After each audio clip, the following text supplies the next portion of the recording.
Caros companheiros, vamos dar início à nossa reunião desta noite. Saudações a todos os nossos companheiros. Ô Luiz Carlos. Então vamos fazer o nosso momento de vibração para que possamos equilibrar os nossos pensamentos, fazer aquele momento de harmonia, juntamente com a música e a mensagem.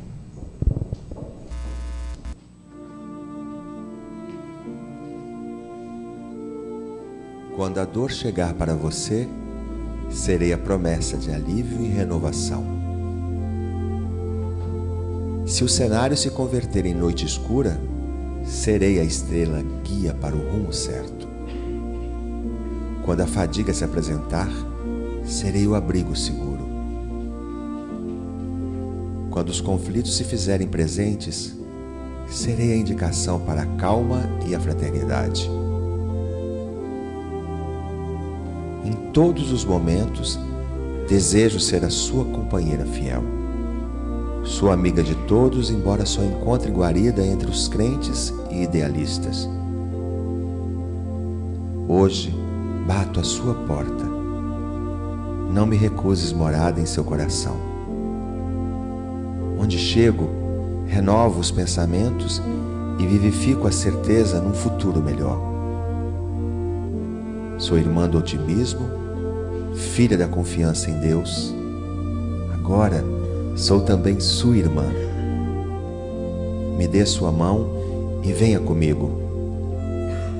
Meu nome é Esperança.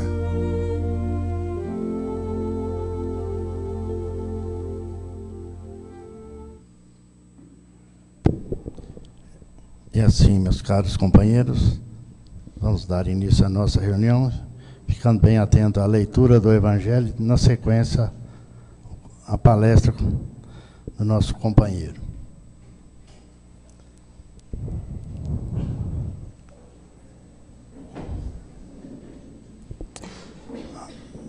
Nós estamos estudando o capítulo, seu último item, 18º. Nós pedimos, hoje vamos fazer diferente. Vamos pedir tem uma voluntária aí que gostaria de ler? Pode não, pode vir.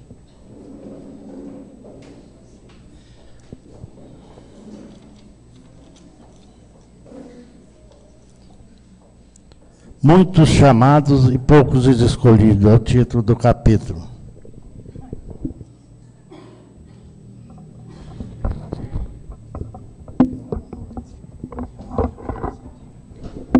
Reconhece-se o cristão pelas suas obras.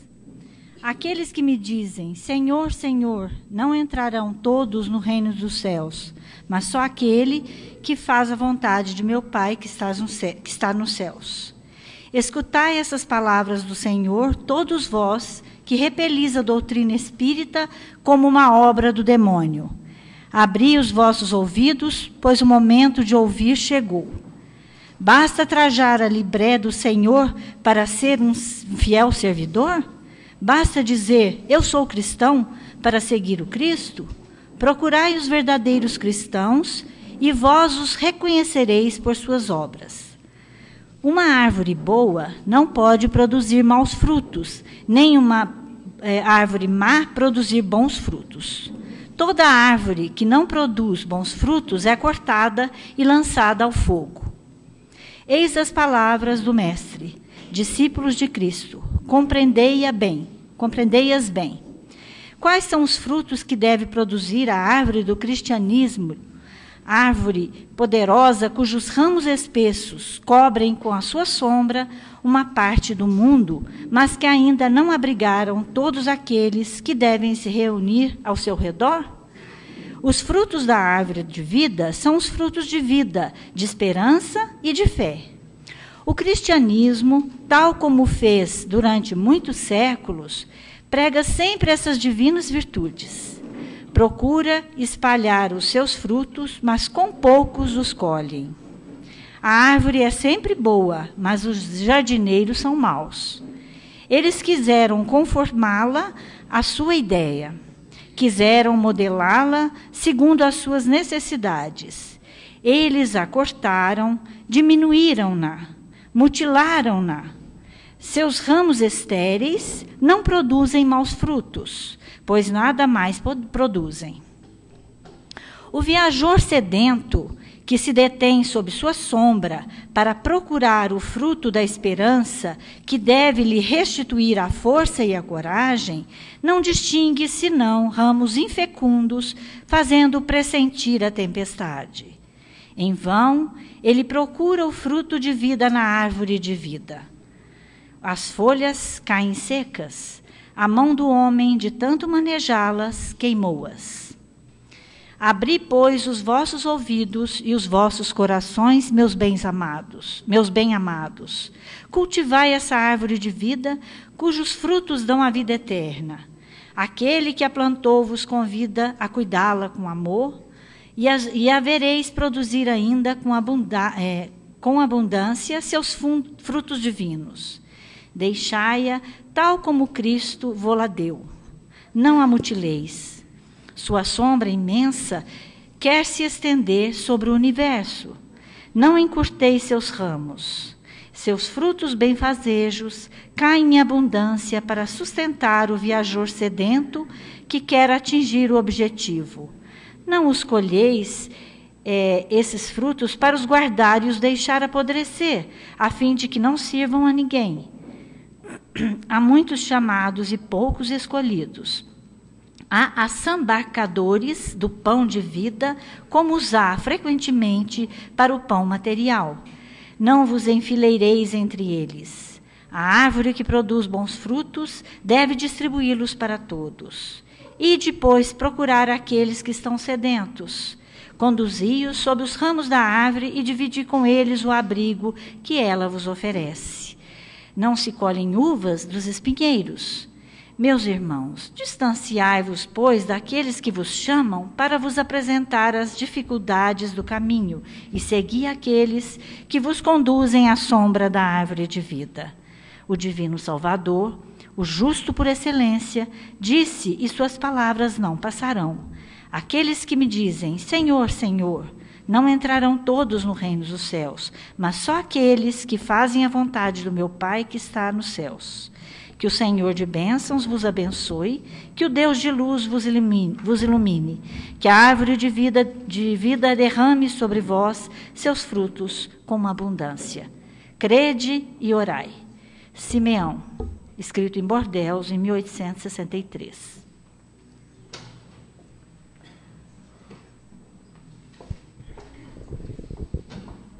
Nós agradecemos. Ela veio nos visitar e nós damos serviço para ela, né? Está morando em Brasília, mas está sempre aqui com a gente quando está em Franca. A Yara. Então nós vamos hoje, é com muita satisfação que nós apresentamos a vocês pela primeira vez aqui no Luz e Amor, o nosso amigo Fernando. Para quem não conhece, ele é neto da dona Estela Palermo. Só essa apresentação vale, né? E é um companheiro que está junto com a gente lá no Idefran e na USE, sempre colaborando com o movimento de divulgação da doutrina espírita. E depois, no final da palestra dele, ele fará alguma divulgação aí do trabalho que ele vem feito. Fique à vontade, Fernando.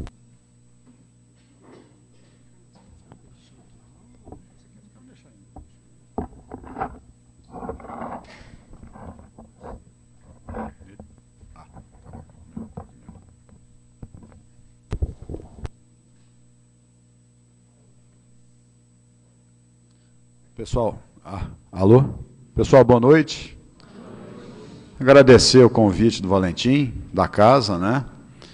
Porque eu sempre digo, quando a gente é convidado, que o benefício é para a gente, que estuda, que vai atrás, né?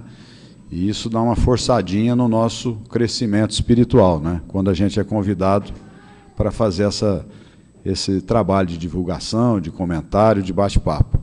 Então, agradeço o convite da casa e agradeço também a oportunidade de estar procurando, né, o conhecimento através do estudo, da pesquisa, que é benefício, primeiro, não é uma questão egoísta, mas que a verdade é, né? A gente é o mais beneficiado por essa oportunidade. Então, nós vamos falar hoje sobre essa passagem aqui do do Evangelho, né? Do capítulo 18 do Evangelho segundo o Espiritismo, reconhece-se o cristão pelas suas obras. Isso tudo nós sabemos que vamos abordar sob a perspectiva da doutrina espírita. Nós sabemos que a doutrina espírita é uma doutrina de fé raciocinada, ou seja, possibilitou aos seres humanos a terceira revelação, sendo a primeira os ensinamentos de Moisés, a segunda o próprio Evangelho do Cristo e a terceira a doutrina espírita, trazida pelos espíritos num movimento universal, né, para que Kardec a consubstanciasse, trouxesse para nós todo esse manancial de luz e de perspectiva de nós sermos seres racionais na nossa relação com Deus, né? Não existem mais aquelas imposições dogmáticas, aquelas questões, tem que ser assim, mas por que tem que ser assim? Não existe questionamento. Hoje nós temos a possibilidade de raciocinar e de avaliar, né, todo esse evangelho que Jesus nos trouxe, que dividiu a história, esse paradigma de amor, né, e que nós temos que entendê-lo e, acima de tudo, vivenciá-lo e senti-lo em nossas vidas, né? Então, o cristão se reconhece pelas suas obras. Ora, nós sabemos, Kardec, na introdução do Evangelho segundo o Espiritismo, ele faz uma consideração de que são 5, nós podemos avaliar os evangelhos do Novo Testamento em 5 partes, não é? Seja ela os atos comuns da vida do Cristo, os milagres, as profecias, as palavras do Cristo, que foram a base dos dogmas, não é, da igreja que trouxe o Evangelho até hoje, e a perspectiva moral do Evangelho do Cristo, ou seja, a moral do Evangelho. A moral do Evangelho não sofreu nenhum tipo de enxerto, nenhum tipo de distorção ao longo destes 2 milênios. Muitas coisas das palavras do Cristo foram deturpadas, os milagres foram adaptados, né, às conveniências e etc., mas a moral, ela existe como uma base, como um sustentáculo do cristianismo, né? E a moral do Cristo, nós podemos dizer que ela se resume naquela assertiva de que devemos amar a Deus sobre todas as coisas e ao nosso próximo como nós mesmos, ou seja, como nós nos amamos. E essa é uma proposta muito interessante, porque nós devemos nos amar, nós devemos nos aceitar, nós devemos olhar para nós com amor. E muitas vezes a gente não olha dessa maneira. Às vezes nós nos deixamos levar por situações que enveredamos pela melancolia, pela desesperança, pela fé, né? Pela desesperança em nós mesmos. E não deve ser assim, porque o próprio Cristo baseou a sua moral nessa assertiva, né? Amar a Deus sobre todas as coisas e ao próximo como a si mesmo, né? Nos primórdios do cristianismo, os apóstolos, que foram quem realmente levaram adiante toda essa proposta, eles adotaram a proposta da caridade, amando a Deus sobre todas as coisas, e ao próximo na forma da caridade material, na forma de levar o Evangelho, não é? De maneira simples, de maneira fraterna. Então, a primeira instituição cristã foi a Casa do Caminho, comandada por Pedro, né? A Casa do Caminho, que era uma casa de caridade, uma casa onde as pessoas se reuniam para a prática da caridade e a prática dos ensinamentos do Cristo, né? E passaram-se os anos, passaram-se os séculos, muita coisa mudou. Por quê? Voltamos às nossas raízes culturais, filosóficas, e colocamos a religião junto de política, junto da sociedade como um todo. E isso, de certa forma, trouxe uma deturpação daqueles ensinamentos, daquele manancial de luz, daquela coisa que veio para mudar a história, para dividir a história. Antigamente nós tínhamos o Deus punitivo, aquele Deus que cobrava. Depois do Cristo, não. Deus é amor. E a essência, não é, do universo é o amor. Nós estamos mergulhados na consciência divina, na mente de Deus, não é, como diz Emmanuel, e no psiquismo divino, todo o universo. E o Cristo, na questão 625 do Livro dos Espíritos, Kardec pergunta qual o modelo, qual o espírito mais perfeito e o modelo e guia que foi oferecido à humanidade. Os espíritos respondem, vede Jesus. Né? Então, Jesus é a obra que nós devemos nos espelhar. Ele é aquele que veio nos trazer o exemplo, o ensinamento e servir de farol para guiar os nossos caminhos. Eu sou o caminho, a verdade e a vida para todo sempre, ele nos disse. Para todo sempre, vejam vocês. Não existe perspectiva de que, em determinado momento, a moral do Cristo, esse caminho, essa verdade, há de mudar. Por quê? Porque são valores divinos, valores transcendentais, que a gente vai ter que, como que, vivenciá-los de maneira plena, para alcançar o máximo de perfeição possível no nosso planeta.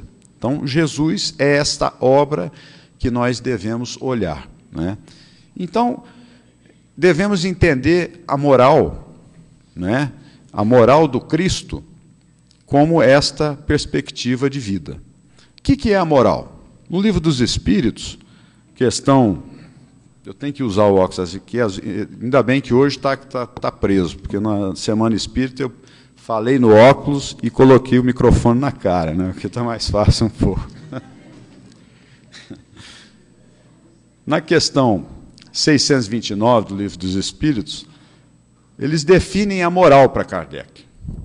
A moral é a regra para se conduzir bem. Conduzir-se bem, seguir o bem, ou seja, seguir as leis de Deus. O bem, na questão próxima, 630, qual a diferença entre bem e mal?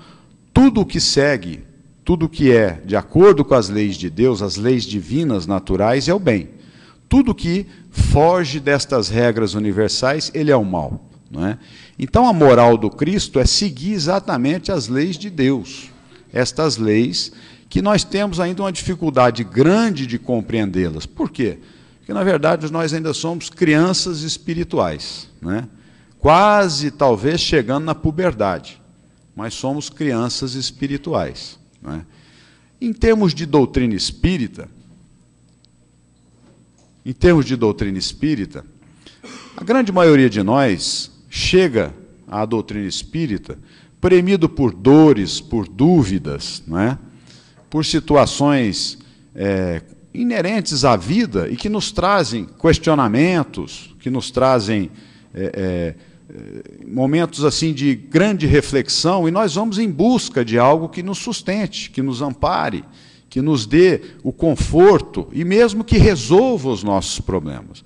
Muitos de nós chegamos na doutrina espírita e falamos assim, eu preciso resolver o meu problema. Na casa espírita, lá vai resolver o meu problema. E muitas vezes isso acontece. Porque se nós temos uma companhia espiritual, nós somos orientados, existe a fluidoterapia, o trabalho desobsessivo, tudo isso que a doutrina espírita oferece, e a pessoa encontra realmente o equilíbrio, encontra a saúde física em consequência da sua saúde mental, né? E acaba que essa pessoa encontra ali mesmo a solução dos seus problemas. Muitas dessas pessoas não se atentam para o que Jesus dizia, quando ele oferecia estas mesmas terapias. Vá e não erres mais, vá e não peques mais. Muitos de nós, quando recebemos esse benefício, estou feliz, vamos para a vida, né? E voltamos a viver da mesma maneira como nós temos vivido. Aí é que entra a questão de somos ou não cristãos, somos ou não espíritas, não é? Isso cabe a cada um, é do íntimo. Nós não devemos, em hipótese alguma, criticar a ninguém, não é? Porque, com certeza, aquele que entrou na casa espírita, foi beneficiado e seguiu o seu caminho, ali está plantada uma semente de luz, e ela frutificará, com certeza absoluta, porque é da lei da evolução, da lei do progresso, que é uma das leis de Deus, ou seja, é um dos bens que nós temos que perseguir, a lei de progresso. Mas aqueles que permanecem, que se sentem tocados pela doutrina como um todo, e não por aquele benefício ou pelos fenômenos mediúnicos, deve partir para uma nova proposta de vida. Deve começar a vivenciar esses ensinamentos, que são, na verdade, a clareza do Evangelho, através do estudo e do raciocínio, né? Então, nós estamos raciocinando em cima dos ensinamentos de Jesus e em cima do que a doutrina espírita nos traz de oportunidade de compreensão, né? Essa oportunidade de compreensão é o princípio da nossa renovação espiritual. Então, quando nós vemos aqui, reconhece-se o cristão pela sua obra, começa ali. A primeira obra somos nós. Aqueles a que nós nos referimos, na verdade, são aqueles que clamam, Senhor, Senhor, mas eles não entrarão efetivamente no reino dos céus de maneira definitiva se eles não fizerem essa opção pelo seu trabalho, pela sua renovação, que é a primeira obra que nós devemos nos preocupar na vida, não é? Às vezes eu falo assim, eu estou trabalhando na caridade todo dia, faço sopa um dia, vou fazer outra atividade no dia seguinte, etc., etc., mas nós nos esquecemos do trabalho primordial, que é o nosso íntimo, né? Que é a nossa melhoria, a conquista de nós mesmos. Como Paulo dizia, o bom combate que nós travamos conosco mesmo, né? São Paulo. Esse é a primeira obra, né, da vinha do Senhor. E é uma responsabilidade. A quem muito foi dado, muito será pedido, né? E se nós temos a bênção do conhecimento, se nós temos essa bênção de poder compreender através do nosso esforço, sem imposições, não é? Nós temos uma oportunidade gigantesca de darmos um salto de qualidade na nossa condição espiritual. Cabe a nós fazer uma opção fundamental, né? Uma opção séria na nossa vida. Podemos fazer ou podemos não fazer, porque nós temos o livre-arbítrio, que é uma das leis de Deus, né? E temos que enfrentar as consequências. Aquele que efetivamente não faz essa opção, a única coisa que vai acontecer é que as eternidades, falando de maneira poética, as eternidades se farão mais longas. Quer dizer, repetem-se os processos de despertar espiritual. Se nós não aproveitamos o que temos aqui, que nos é oferecido, o remédio para frente, nessa ou numa próxima encarnação, seria o quê? Qual que é o remédio que Deus usa e que nós entendemos de maneira errada? A dor e o sofrimento, não é? Deus usa deste remédio, bendito. Tanto é que São Francisco de Assis, quando levado a passar pela prova da vista, né, da doença que ele tinha nas vistas, não me recordo qual que é, que ele teve que passar pelo fogo amigo, né? Fogo amigo.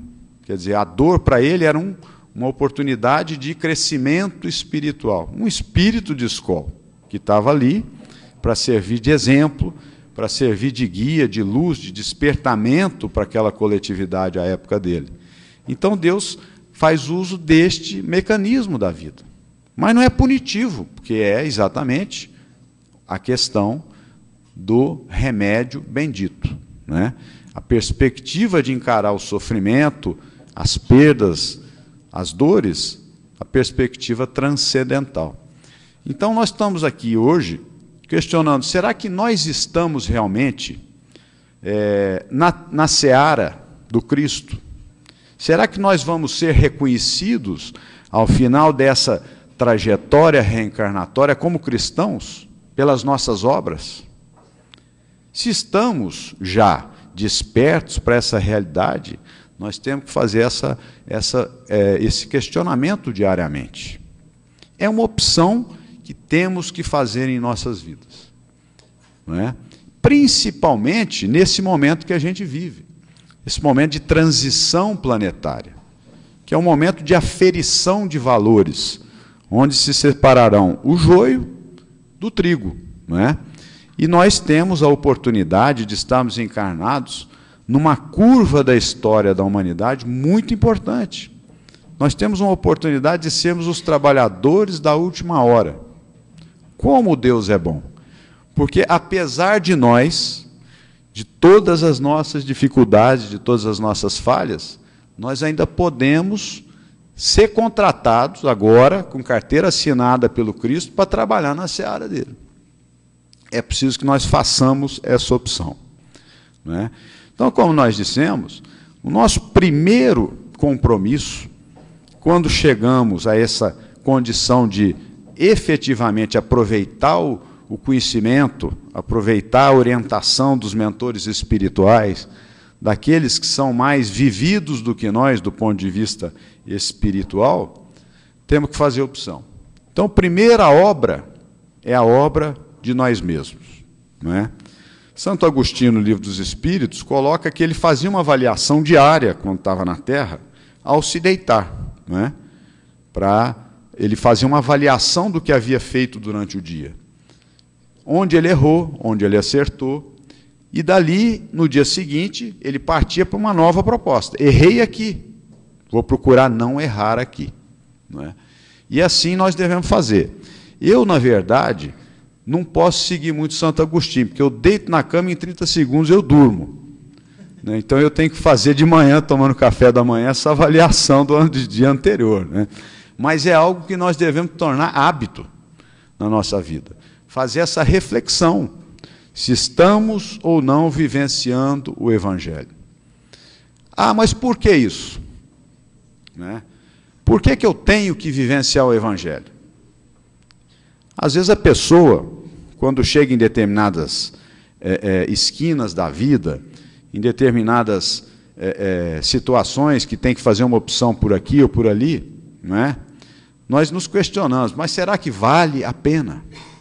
Tudo isso, todo esse esforço, será que vale a pena, meu Deus do céu?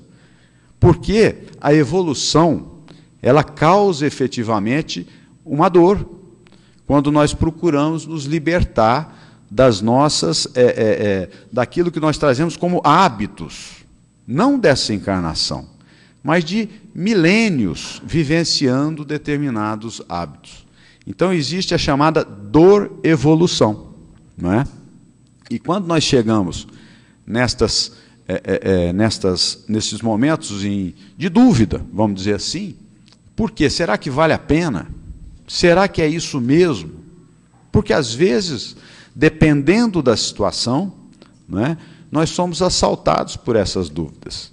E isso não é nenhum tipo de pecado, é normal da nossa condição evolutiva, fazer esses questionamentos, não é? Então, com todo esse manancial de conhecimento, de luz, não é, nós vamos poder verificar que nós estamos construindo o nosso futuro. É uma obra cristã que estamos fazendo em nós, pela nossa conquista de nós mesmos, para o futuro, para que nós sejamos felizes, não é? Para que nós sejamos espíritos de consciência tranquila e não sejamos assaltados pelas cobranças que vierem quando do nosso desencarne, quando da nossa continuidade de trajetória espiritual, né? Se nós trabalhamos hoje nesta obra cristã de renovação, nós estamos plantando para o futuro um futuro melhor, de mais felicidade, de mais tranquilidade, de mais paz, né? E é isso que nós almejamos, né? Então, a primeira obra que nós temos que fazer é efetivamente esta, né? É esta questão do nosso íntimo. A Joana de Ângeles fala muito, na série psicológica dos livros dela, da laborterapia, não é? Do trabalho, a terapia pelo trabalho. Então aí nós entramos numa outra proposta. Quando nós já estamos efetivamente trabalhando nessa primeira obra cristã dentro de nós, nós podemos começar a trabalhar em benefício, não é, do nosso próximo. É a laborterapia. É uma terapia que nós usamos, que nós devemos usar, que vem a ser a caridade, não é? Em benefício dos nossos semelhantes. Isso nos traz uma firmeza para que nós possamos continuar nesse trabalho que não termina da conquista de nós mesmos.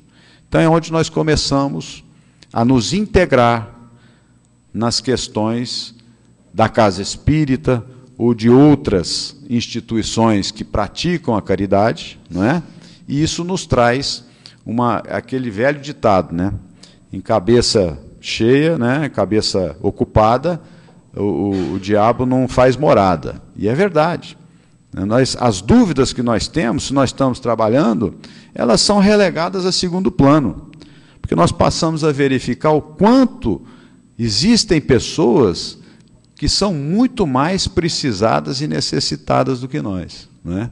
Às vezes de um ombro amigo, que seria a caridade material, que nós vamos falar daqui a pouco, às vezes o prato de alimento, não é? Caridade material.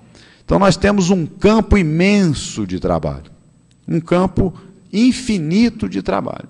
E isso nos traz a segurança para seguir o nosso caminho. Então, a obra, né, o cristão vai ser reconhecido pela obra que ele faz, tanto em relação a si mesmo, como sendo esse trabalhador da última hora, no momento atual, em benefício da sociedade como um todo, né, da coletividade em que estamos inseridos. Isso é fundamental. Porque imaginem vocês, se por decreto, né, alguém fizesse um decreto e falasse assim, a partir de amanhã, todos os seres humanos da Terra vão passar a trabalhar o seu íntimo na proposta da melhoria e trabalhar em benefício do próximo. Resolvidos os problemas da humanidade, né? Praticamente. Porque eu estaria doando aquilo que me é supérfluo, eu estaria, ou pelo menos colocando esse supérfluo para trabalhar em benefício daqueles que precisam mais, eu estaria auxiliando aqueles que precisam do ombro amigo, da palavra amiga, não é? Estaríamos dividindo o conhecimento, porque hoje nós sabemos que um dos maiores ativos que existem na humanidade é o conhecimento, e as pessoas guardam isso, de maneira egoísta, não é? O conhecimento. Então vejam vocês que a proposta do Cristo, ela é uma proposta de solução, não é? Proposta de Jesus. E isso não é nada assim místico, é uma coisa lógica, não é? Nós costumamos nos perder um pouco no misticismo, não é? Mas a verdade é que a proposta de Jesus é uma proposta extremamente lógica. Por quê? Porque é o conhecimento puro e cristalino de Deus para os homens, não é? E Deus, na sua essência, ele é lógico, o universo ele é lógico, ele é racional. Tudo é matemático, não é? Se a Terra sair do eixo de rotação poucas centenas de metros, ela já causa um desequilíbrio cósmico muito grande.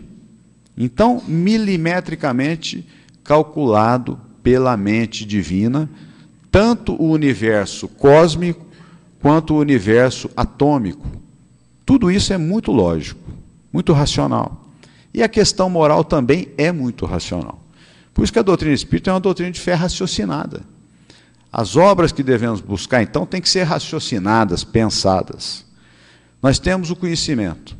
Então, a primeira proposta para essa obra de conquista de nós mesmos é a determinação. Bom, fui brindado com o benefício da espiritualidade no meu problema. Esse problema passou na minha vida. Me interessei pela proposta cristã e doutrinária kardecista. Então, hoje, eu vou estudar. Estou determinado a isso. Vou ter disciplina para vencer as minhas tendências inferiores, né? Sejam elas o egoísmo, todos os vícios, tudo isso que nós trazemos de um passado muito distante e que são muito fortes na nossa vida. Então, a partir daí, vamos buscar o conhecimento, o estudo, porque raciocínio precisa de estudo. Então, nós temos que estudar sempre. Doutrina espírita é uma proposta de estudo. Não podemos nunca nos esquecer disso. Espíritas, amai-vos e instruí-vos, né? Então, nós temos que buscar, através da instrução, do conhecimento, a base para fazer essa reforma íntima, para fazer essa transformação moral. Reconhece-se o verdadeiro espírita pela sua transformação moral. Pouco a pouco, porque a natureza não dá saltos. Não adianta eu ter uma proposta de redenção espiritual, de renovação, e a semana que vem, depois do feriado, falar, sou santo. Não existe essa possibilidade jamais, né? Então, nós temos que entender também que nós temos a possibilidade de falir, de cair nesse percurso, nessa trajetória de conquista de nós mesmos. E não nos desesperarmos. Por quê? Porque nós nos amamos. Eu questiono muito, né? Tem uma passagem que foi muito marcante para mim na minha vida. Há uns anos atrás, teve um senhor que teve o filho assassinado, era em São Paulo, e ele veio na televisão e disse, não, perdoo plenamente o assassino. Aquilo para mim foi um choque, porque apesar da gente ser espírita, cristão, eu me perguntei naquele instante, se fosse comigo, será que se o meu filho passasse por essa situação e eu passasse, como eu reagiria? Eu reagiria de forma cristã, espírita? Eu não sei, porque eu não vivenciei aquilo ainda, né? Então, aquilo para mim foi muito forte, porque o cara realmente estava na televisão, no Jornal Nacional, dando uma declaração, não era da boca para fora, você percebia realmente que ele estava sentindo aquela proposta de perdão do Cristo. Não é? Vejam vocês que esta é uma obra que ele construiu dentro dele. É uma obra de cristandade, quer dizer, ele perdoou naquele sofrimento extremo. Então, se nós, em determinadas circunstâncias da vida, em determinadas conjunturas, nós viermos a falhar, nós não devemos nos desesperar. Nós devemos levantar, levanta, sacode a poeira e vamos embora, vamos dar a volta por cima, né? E é assim a vida. Nós temos que entender que nós somos falíveis. Nós somos espíritos ainda, como eu disse há pouco, crianças espirituais e passíveis de erro, né? Então, às vezes acontece dentro da doutrina, a gente perceber pessoas que têm uma ânsia muito grande pela santidade. A santidade é o fim. Mas daqui até lá, nós temos um caminho, olha, eu não sei dizer quantos quilômetros, mas tem um chão bem extenso aí pela frente. Temos que dar esse primeiro passo, né? Então, a doutrina espírita, ela traz essa possibilidade de compreensão e a proposta do trabalho. Nós temos também a questão da amor-terapia, que a Joana de Ângeles se refere muito. É um passo à frente. É um passo à frente, não é? Que nós podemos modificar a sociedade pelo nosso trabalho, pelas obras cristãs, pelas obras efetivas, físicas, seja na caridade material, na caridade moral. A amor-terapia é a capacidade de amar os nossos semelhantes, a vida, tudo que é o universo de Deus. Então, é uma obra cristã, a obra do amor. Nós verificamos pessoas que têm a capacidade de modificar um ambiente pelo amor que elas conseguem espargir, e é uma coisa natural. Às vezes nós nos deparamos com determinadas pessoas que nós ficamos extasiados. Chico Xavier, quem teve a oportunidade de conviver com Chico, a simples presença do Chico já causava um certo tumulto psíquico para o bem. Não é? Como tem aquele também que causa um tumulto psíquico negativo, Chico causava um tumulto psíquico no ambiente para o bem. Quer dizer, ele tinha uma capacidade de amar tão grande que a obra do Chico, a obra cristã, pela qual ele foi reconhecido como o brasileiro mais importante, né, do século, foi a obra de amor. Então vejam vocês que a possibilidade que nós temos é muito grande e é um sem fim. Né? O Chico veio ter conosco, mas e os espíritos que fazem parte daquele colegiado de espíritos puros? Que revolução magnética e psíquica o amor que eles têm faria? Os historiadores costumam dizer que a época de Jesus, o imperador Otávio, né, Augusto, era uma época da história do Império Romano, uma época de muito progresso, de muita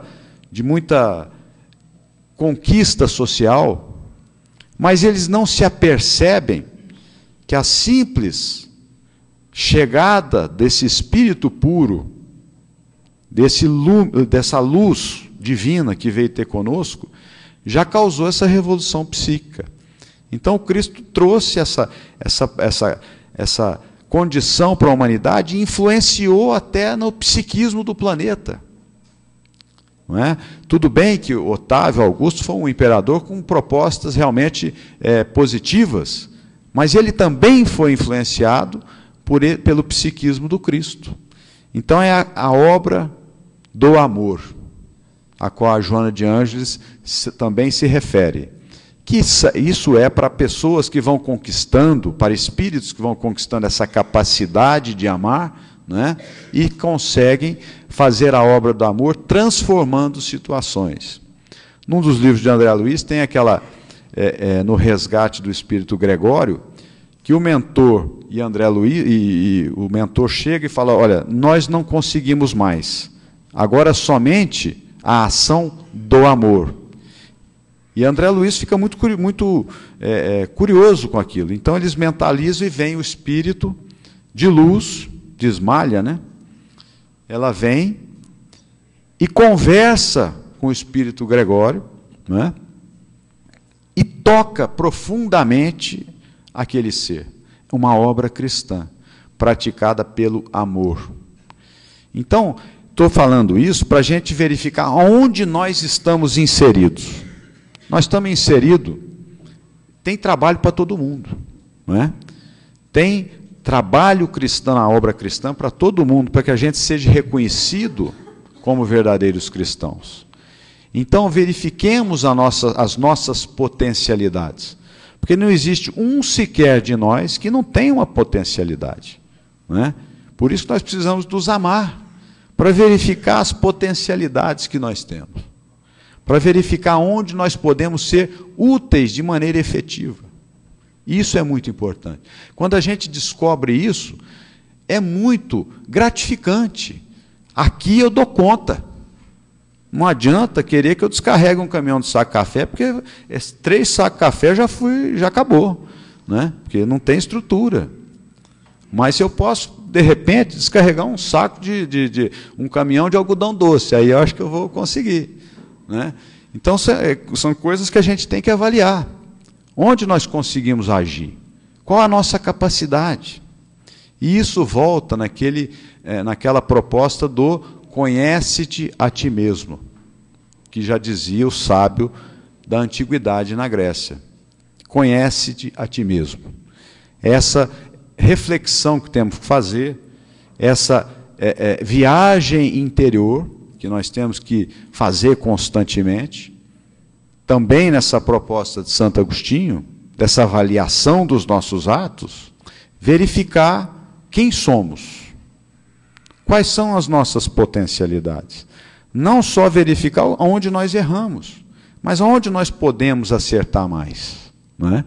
Isso tudo faz parte desse planejamento, né? Porque nós precisamos fazer um planejamento, senão a gente faz as coisas atabalhoadamente.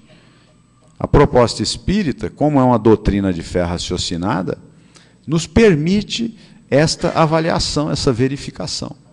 E nós temos que fazer essa viagem interior, conhecermos-nos cada vez mais, e não nos surpreendermos com determinadas surpresas que podem ocorrer no caminho, né? Nós vamos nos conhecendo, as nossas potencialidades, podemos até nos surpreender com algo que nós temos condição de fazer e que não sabíamos que éramos capazes, né? E também podemos nos surpreender com alguma sombra mais escura, né? Que temos que também estar bem atento a isso, né? Que nós podemos nos surpreender e não nos deixar de nos amar. É fundamental isso, nos amarmos, porque quem se ama, quem está bem consigo mesmo, consegue produzir mais obras na seara do Cristo e ser reconhecido como um verdadeiro cristão e ser reconhecido como espírita pela transformação moral feita dia a dia, passo a passo, segundo a segundo, né? Se eu tenho a capacidade de me disciplinar, se eu desenvolvo isso em mim, né, eu já estou vigiando. E eu posso buscar o concurso da espiritualidade, dos anjos guardiães, dos mentores espirituais, orando. Então caímos de novo naquele alerta de Jesus: vigiai e orai, para que não sejamos apanhados em tentações, em equívocos, em erros. Não temos que vigiar o bandido que vem de fora. Nós temos que vigiar a nossa casa mental. O que nós fazemos na nossa casa mental?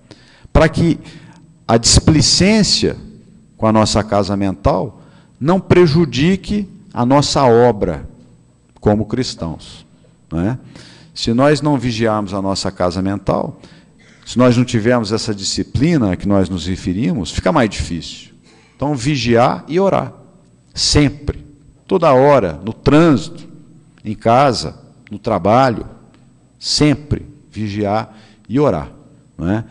Nós somos, na verdade, como a leitura aqui do Evangelho, nós somos pequenos galhos da árvore da vida. Essa árvore que dá frutos de luz, de esperança, de fé. Nós somos pequenos galhos. Nós somos como que minúsculas partículas dessa árvore universal. Então temos que ter a consciência disso. Porque, como nós falamos há pouco, se por decreto todos nós começássemos a agir cristamente, com certeza o mundo daria um salto muito grande de qualidade espiritual. Então, é isso que eu tenho para dizer para vocês em relação às nossas obras, né? Em relação às nossas propostas de vida. A casa espírita é um local onde nós podemos desenvolver essas potencialidades. E não só dentro da casa espírita, na nossa vida. Aqui nós angariamos o conhecimento, a energia, o concurso espiritual para levar para o nosso trabalho, na nossa vida de relação. Nosso compromisso é por um mundo melhor. Primeiro, fazendo a obra em nós. Na sequência, auxiliando Jesus, como trabalhadores da última hora, nessa proposta de redenção da humanidade. Espero que eu tenha trazido alguma coisa de bom aí. Fernando, eu queria aproveitar que você é o secretário do IDEFRAN e toma conta do Clube do Livro, que você divulgasse o Clube do Livro, que é justamente o que os espíritas devem fazer. Porque, como você mesmo disse, que cérebro desocupado é a oficina de Satanás, né? Bom, então, já que o Valentim abriu essa brecha aqui, né? Nós estamos fazendo uma campanha em IDEFRAN, Instituto de Divulgação Espírita de Franca. Nosso Clube do Livro caminha para 44 anos. né? E nós estamos fazendo uma campanha para aumentar o número de sócios, porque estamos enfrentando aumento de custos, não só operacional, mas também nas obras, né? Tem que ter reajuste. Então, para manter o nosso Clube do Livro nos R$15, que é muito barato, hoje qualquer livro que a gente for ver na prateleira é 30, 35, 40. O nosso Clube do Livro são R$15, né? No Idefran. Todo mês são 4 opções. 4 opções. É um livro, um romance, que são os campeões de venda, 2 livros doutrinários, geralmente um focando em autoajuda e etc., e o livro infantil, que é muito difícil, até para manter todo mês um livro espírita infantil no Clube do Livro, não é fácil, mas a gente tenta de todas as maneiras manter a proposta do livro infantil. Para vocês terem uma ideia, agora no mês de agosto, nós temos Deus Sempre Responde, que é um romance, foi muito bem avaliado pela equipe, O Grande Desafio, do Richard Simonetti. Na Medida Certa, Na Medida Certa para pais, mães, educadores, evangelizadores, é um livro excelente, que trata da educação infantil na visão espírita, tanto com a proposta espírita quanto com uma série de estudos na educação normal. E as escolhas dos Savais, que é o Infanto Juvenil do mês. Então, quem se interessar ainda não é sócio do Clube do Livro, eu estou aproveitando aqui, nem é bom misturar as coisas, mas já que o Valentim abriu a brecha, são R$15 somente, tá certo? E todos os meses nós temos essas 4 opções. Muito obrigado, gente. Desculpa aí o... Viu, Fernando? Você não trouxe ficha de inscrição, mas depois é só ir até o Idefran, tem as fichas de inscrição, que aí pertencem. E além disso, tem 10% de desconto nas compras, né, Fernando? E se tiver alguma compra que for feita na livraria, tem 10% para associado do Clube do Livro. Obrigado. Nós que estamos agradecendo ao Fernando. É uma revelação que está sendo feita lá no Idefran, com a colaboração dele efetiva, e nós estamos lá junto, lá, a USE lá junto com eles, com a turma do Idefran, que tudo é a parte completa do Idefran, a divulgação do livro e a união dos centros espíritas. Estamos todos juntos para divulgar essa importante missão desse trabalho. Então, nós agradecemos ao Fernando pela sua excelente colaboração e vamos contar com ele mais vezes aí, viu, Fernando? Muito obrigado. Leva um abraço aos seus companheiros, lá da sua entidade, lá do Monsenhor Rosa, viu? Centro Espírita Monsenhor Rosa, os nossos companheiros lá. Então, nós vamos passar de imediato a segunda parte da nossa reunião, que é o passe e as nossas vibrações. Pediria aos companheiros que se dirigissem rapidamente à câmara de passe, para darmos sequência. E nós outros aqui permanecemos aqui. Então, lembrando mais uma vez, aproveitando esse instante, que o Dr. Rubens vai fazer a palestra que muita gente assistiu, que ele já foi feito aí no Centro Médico, na AME, e na Associação dos Médicos de Franca, e ele, então, predispôs a fazer essa palestra aqui para nós. Então, nós outros temos. Então, aqueles companheiros podem convidar os parentes para vir assistir a palestra dele. Então, fica aí o convite e os nossos agradecimentos.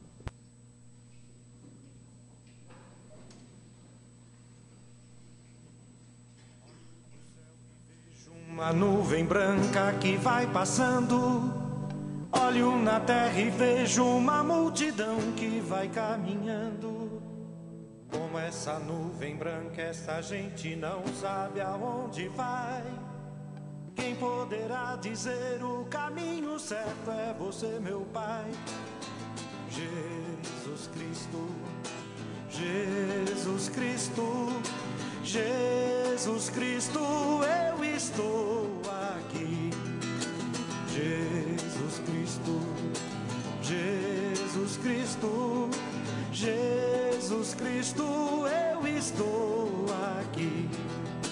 Toda essa multidão tem no peito amor e procura paz.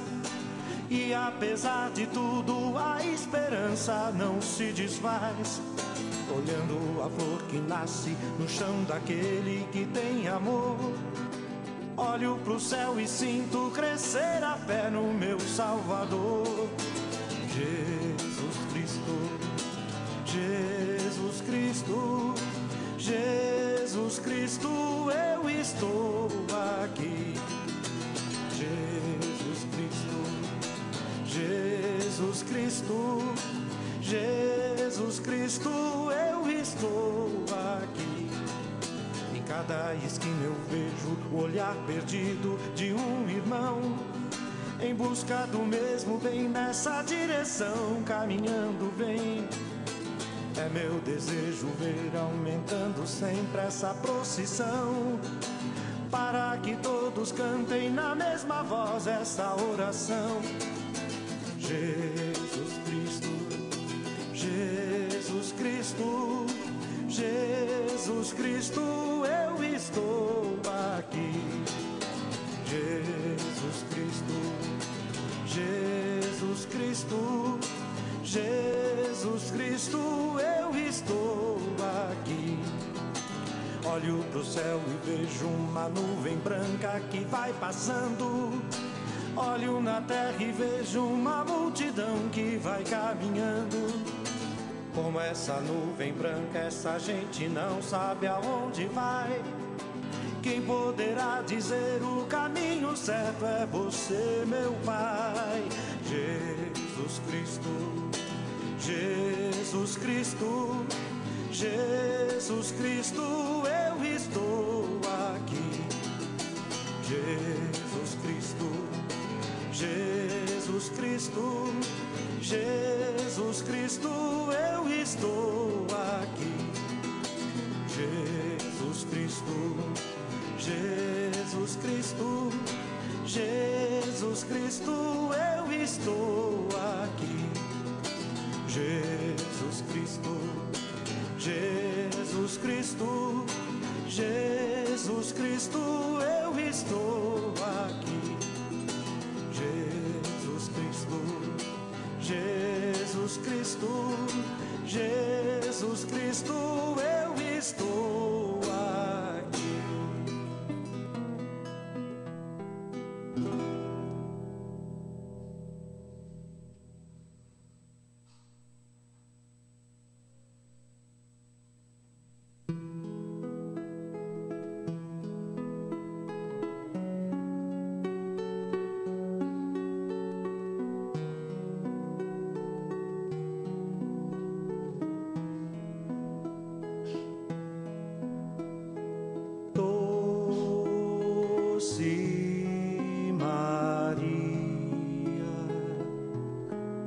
Suave lírio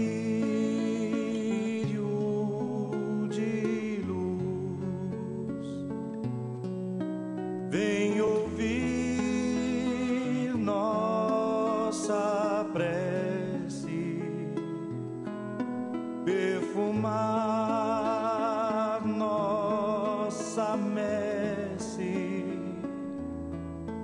doce mãe de Jesus.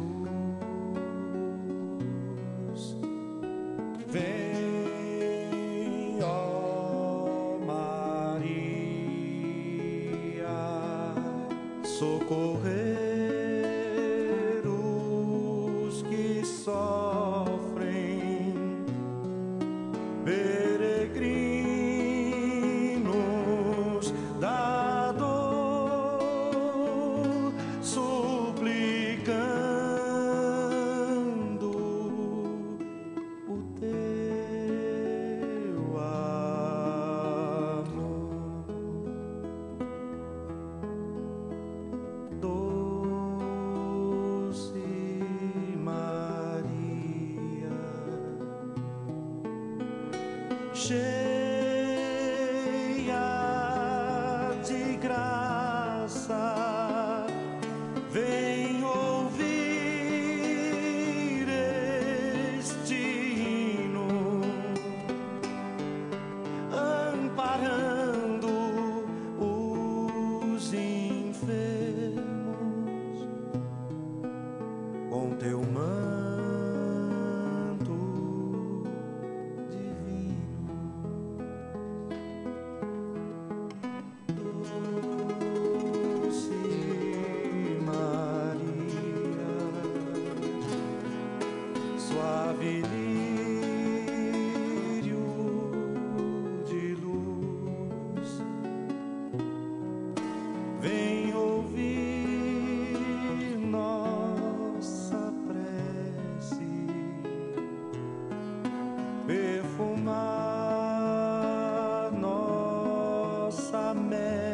desce,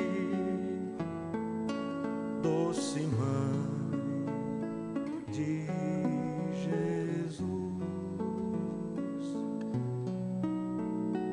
Vem, ó Maria, socorrer os que sofrem, peregrinos da dor, suplicando o teu amor.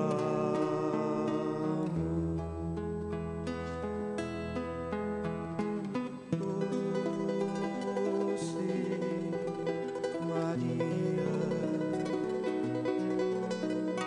cheia de graça, vem ouvir este hino, amparando os enfermos com teu manto divino. Vem, ó Maria, socorrer os que sofrem, peregrinos da dor, suplicando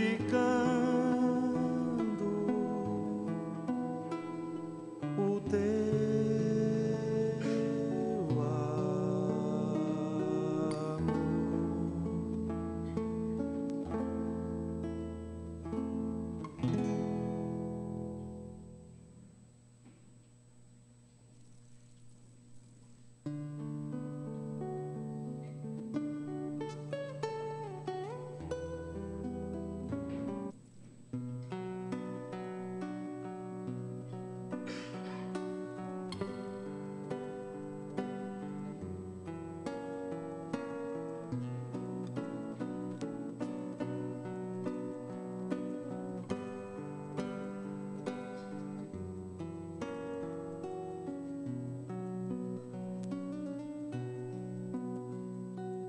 Ó Jesus,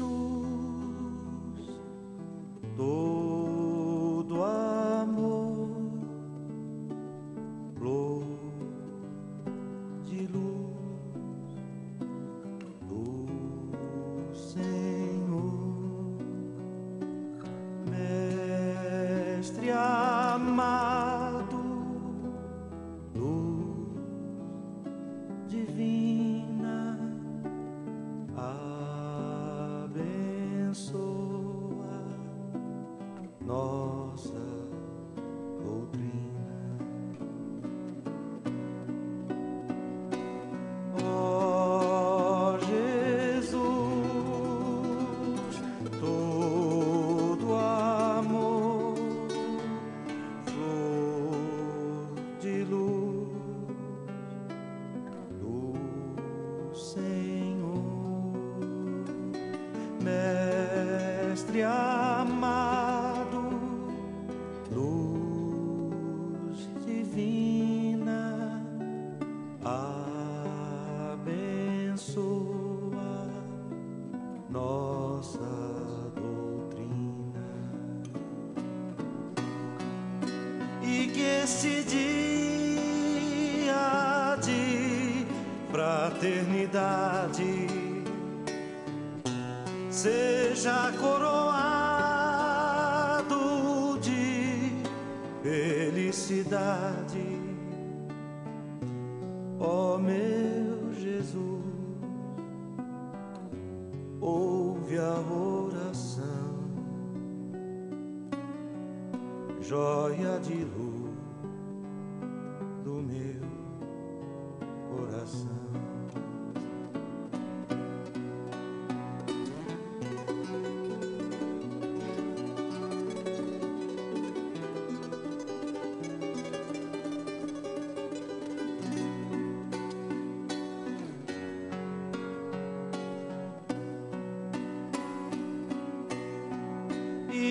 neste dia de fraternidade, seja coroado de felicidade, ó meu Jesus. Ouve a oração, joia de luz do meu coração.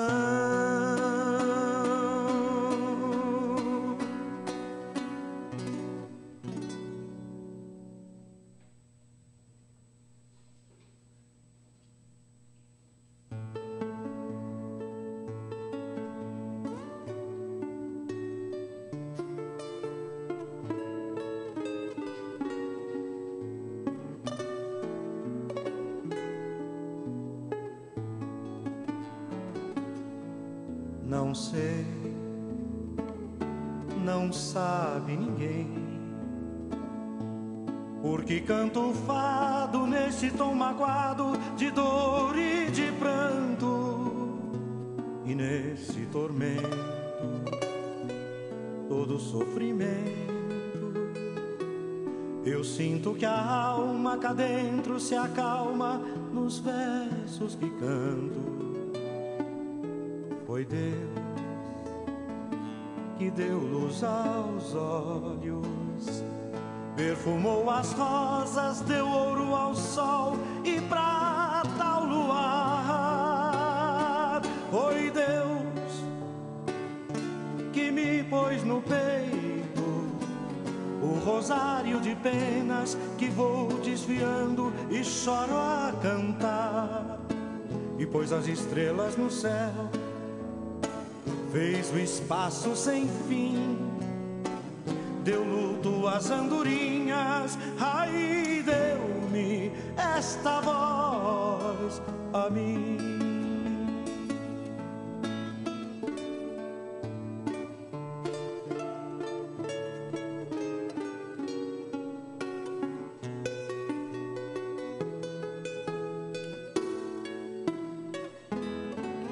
Se canto, não sei o que canto, misto de ternura, saudade e ventura, talvez de amor, mas sei que cantando sinto mesmo que quando se tem um desgosto e o pranto no rosto nos deixa melhor. Foi Deus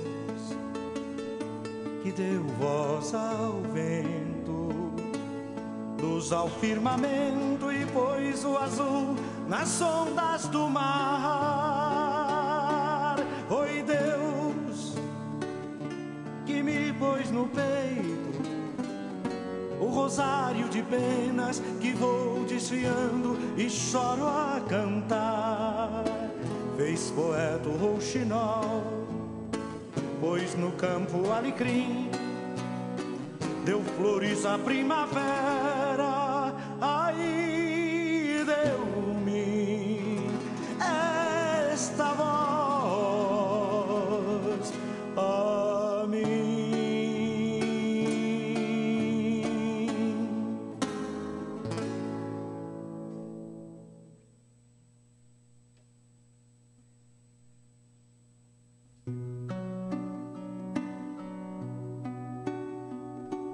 Eu não sei dizer para onde vão as almas das andorinhas.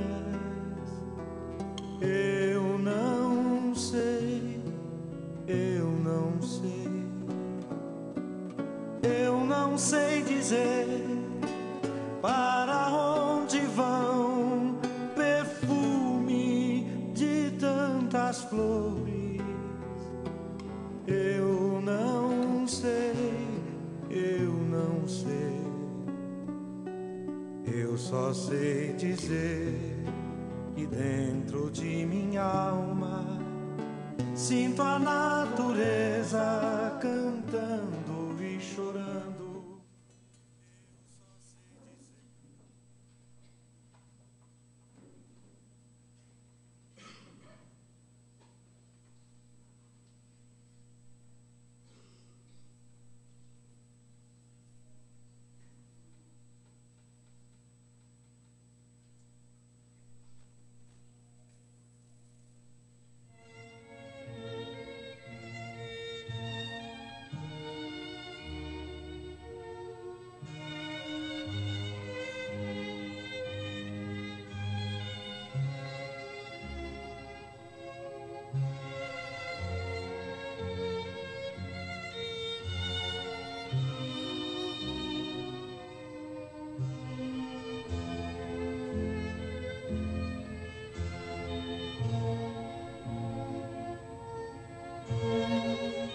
auxiliemos os que tombaram em sofrimento. Deixa que a voz deles te alcance a vida. Não te presumas tão longe. Frequentemente, o espaço que os distancia não é senão aquele que te separa do lar vizinho. Enquanto nos detemos, pensando nas lágrimas que lhes encharcam as horas, é possível estejam a poucos metros de nós, carregando fadiga e desilusão. Há os que talvez procurem mostrar um sorriso, após remover os sinais de pranto do rosto desfigurado, em penúria, e os que, não obstante possuírem todos os excessos de uma existência faustosa, acalentam a ideia do suicídio, crendo seja a fuga a única solução para as dificuldades a que se arrojaram imprevidentes. Muitos abraçaram empresas delituosas, adquirindo tormentos de espírito ao pé de outros tantos que escalaram a barranca da vaidade, despencando em precipícios de treva. Deixa que te visitem no espelho da consciência. Vê-los-ás, sentindo-te por baliza de extensa caravana da angústia. Dói contemplar não somente os adultos algemados à provação, mas também as crianças e os jovens espoliados de afeto, que a necessidade em muitas ocasiões relega ao espinheiro da enfermidade ou à vala do vício. Se desfrutas saúde, se tens algum tempo disponível, se possuis influência ou se retens essa ou aquela sobra da bolsa, colabora para que se reduzam o desespero e a aflição que ainda lavram na terra. Não exijas, porém, a alheia gratidão para auxiliar. Ainda mesmo que os necessitados de teu concurso transportem no peito corações empedernidos na sombra do mal, dos quais não te é lícito aproximar, por enquanto, a fim de que não patrocines a irreflexão ou a desordem, ora por eles e ampara-os de maneira indireta. As mães dos obsessores e dos ingratos, ainda quando desencarnadas estão vivas, elas vibram de esperança e felicidade com os teus gestos de amor e te dirão em preces de alegria no silêncio da alma: Deus te guarde e abençoe. E assim, meus irmãos, com essa mensagem, nós encerramos a nossa reunião. Que a paz de Jesus possa permanecer com todos. Que assim seja.